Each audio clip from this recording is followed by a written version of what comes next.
How much has your battery life degraded? And how long until it will need replacement? And what's the cost to replace it? I heard a new company in California refurbishes EV batteries.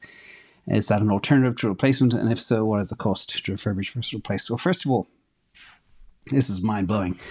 When you look at, and I'm not gonna do a deep dive because this could be its own video unto itself, but I will speak about my own personal circumstance, which is truth. And I measure everything. I measure every trip. I measure the amount of kilowatts I use. I measure the time it takes to charge.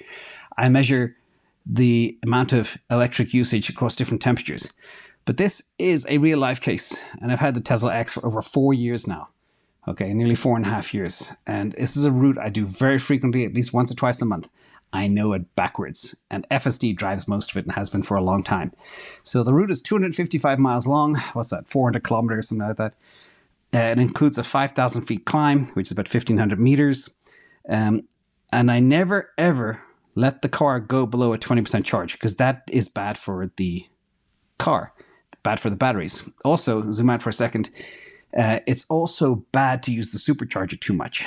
So I try and avoid that too. I like to charge it at home on a 30 watt, 30 amp, or whatever it's called, charger. Now, I started the trip back in January of 2023 with a 98% charge because I don't go to 100% either because I find it just makes the car too hot.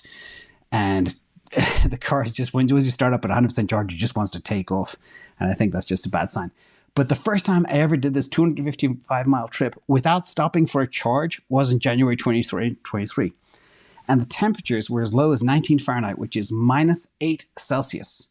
Okay, this car, over 4 years old, 40,000 miles. I do 10,000 miles a year, not a lot. And a lot of long haul driving. How is that possible? In 4 years, I've never, ever achieved this mileage range. And the answer is Tesla. They increase range by over-the-air updates. They improve the regenerative braking, the use of power, use of energy, the preconditioning for the batteries before you go into a charge, etc. It is incredible. Back to your question regarding how long the batteries last. They typically last up to 1 million miles. They are supposed to degenerate. Mine haven't. Don't know why. I blame over-the-air updates for, it's like getting into a new car every 2 weeks, and I feel like I'm selling Tesla right now. But it is just mind-blowing. This is the beater fleet. That's the X on the left. It's a big, heavy car. And of course, the Model Y on the right. Far more range, far more efficient, far lighter. So with that, it is just mind-blowing that after 4 years, my range has exceeded. My batteries have not degenerated at all.